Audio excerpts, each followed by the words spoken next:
세계 시장에서 성능을 입증받은 K9 자주포. K9 자주포를 생산하는 창원 공장의 지난 1분기 매출액은 약 5조 4,800억 원으로 지난해 같은 기간보다 278% 급증했습니다.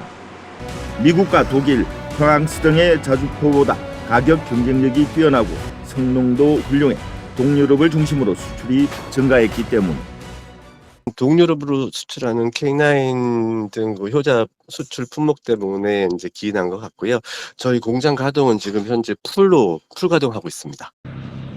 세계에서 가장 많이 팔리는 K2 전차를 생산하는 현대 로템도 1분기 매출액이 약 1조 2,700억 원으로 34%의 성장세를 보였습니다.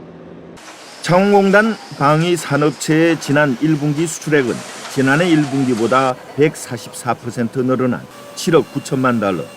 창원 전체 수출액에서 차지하는 비중도 14.9%로 2023년 1분기 5%, 지난해 1분기 6.1%에서 3배 가까이 늘었습니다. 자동차 부품과 조선, 냉장고 수출액을 추월했고 자동차 수출액에 바짝 다가섰습니다. 방위산업은 높은 부가가치를 창출하고 후방 연결과가 뚜렷한 산업입니다. 창원 지역의 주력 산업인 전기전자, 철강금속 등과 긴밀한 연관성을 갖고 있어 이번 수출 실적은 지역 경제 전반에 긍정적인 신호로 해석됩니다. 공작 기계와 자동차 부품 등 전통적인 제조업의 수출 위축 속에 방산 수출의 호조는 창원 공단의 새로운 도약에 활기를 주고 있습니다. KBS 뉴스 배수영입니다. 방산 전시회장 한가운데 자리 잡은 건 한국산 명품 무기 K9 자주포입니다. 이미 여러 나라에 수출돼 성능이 입증된 K9 자주포지만 중동의 큰 손들이 모이는 자리, 모형이 아닌 실물을 전시했습니다. 지난해 한국형 패트리어트 미사일 천궁2를 도입하기로 계약한 이라크의 국방장관도 이곳을 찾았습니다. نعم ضمن اهتماماتنا هناك أسلحة متطورة نعمل على اقتنائها من شركات كورية. 후티 반군 등까지 탄도미사일을 운용하는 중동에서 천궁2를 비롯한 우리 미사일 방어 시스템도 큰 관심을 받고 있습니다. 그 국가가 요구하는 사양을 적절히 구현할 수 있는 기술적 경쟁력을 가지고 있는 것이 한국 제품의 가장 큰 특징입니다. 우크라이나 전쟁 등에서 무인기의 위력이 확인된 만큼 무인기와 유인 전투기가 협력하는 시스템도 선보였습니다. AI나 무인 전투기 또는 무인기의 개발 과정을 볼 때 성공 가능성이 많기 때문에 초기 단계에서 지금 고객들이 관심을 보이고 있다고 저는 생각을 하고 있습니다. 65개국 1,350개 기업이 참여한 아부다비 방위 전시회는 중동 최대 규모입니다. 전시회에 맞춰 우리 군은 UAE군과 합동훈련을 실시하고 있습니다.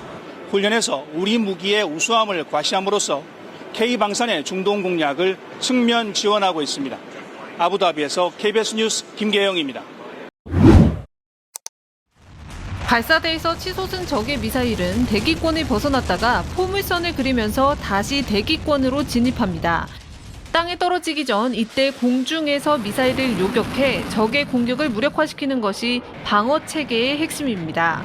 한국형 다층 방어체계에 따라 고도 70km 이상에서는 고고도 미사일 방어체계 사드, 40km 이하에서는 패트리엇과 천궁으로 북한의 미사일을 무력화하는데 이 사이 지점에서 적의 미사일 요격 임무를 맡는 장거리 지대공 유도무기 LSAM이 국내 기술로 개발됐습니다. 북한의 미사일이나 항공기 침입이 탐지되면 LSAM 포대에서 즉각적으로 대응 작전에 돌입합니다.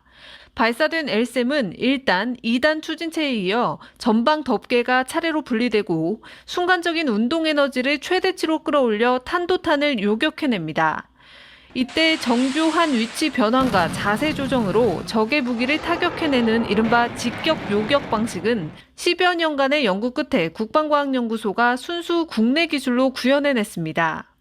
북한이 미사일 도발을 감행하더라도 우리 군의 견고한 방어망을 뚫을 수 없을 것이며 도발로 얻는 이익보다 정권 종말이라는 더 큰 대가를 치르게 될 것입니다.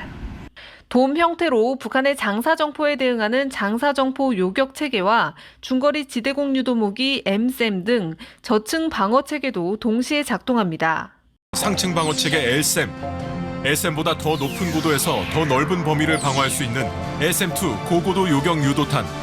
신개념의 수평적 다층 방어를 실현할 활공단계 요격 유도탄까지 더욱 발전된 한국형 미사일 방어 체계를 구축해 나갈 것입니다. 10개월간의 시험평가를 거쳐 전투용 적합 판정을 받은 LSM은 내년 양산에 돌입해 이르면 2027년부터 공군 방공부대에 실전 배치될 계획입니다. KBS 뉴스 송금환입니다. 한국과 사우디가 우리 지대공 미사일 천궁2 수출 계약을 마무리했습니다. 계약 규모는 32억 달러, 우리 돈 4조 2,500억 원 규모입니다. 최종 계약은 지난해 11월 이뤄졌지만 양국 간 합의에 따라 뒤늦게 계약 사실을 공개했습니다. 천궁 미사일의 성능을 개량한 천궁2 미사일은 적 항공기뿐만 아니라 탄도미사일까지 요격할 수 있어 한국형 패트리엇으로 불립니다. 고도 40km 이하 중저고도 영공 방어를 담당합니다. 현재는 북한 탄도미사일에 대응하는 한국형 미사일 방어 체계의 핵심 무기로 꼽힙니다. 수직으로 발사해 공중에서 점화하는 이른바 콜드론칭 방식으로 포탑을 회전할 필요가 없어 신속한 대응이 가능합니다. 천궁2 수입을 결정한 사우디아라비아는 전쟁 중인 우크라이나를 제외하면 사실상 최대 무기 수입국으로 알려졌습니다. 특히 그동안 예멘 후티 반군에게 미사일 공격을 받았던 만큼 요격 미사일 수요가 큰 상황이었습니다. 분쟁이 끊이지 않는 중동 지역 국가들이 막대한 오일머니를 바탕으로 군비 경쟁에 나서는 가운데 2022년에는 아랍에미리트가 4조 원대 규모의 천궁2 수입을 확정하기도 했습니다. 우리 방사청은 사우디 국방부와 방산협력 양해각서를 체결하는 등 중동 시장을 적극 공략해 K방산의 지평을 확장한다는 계획입니다. KBS 뉴스 임종민입니다.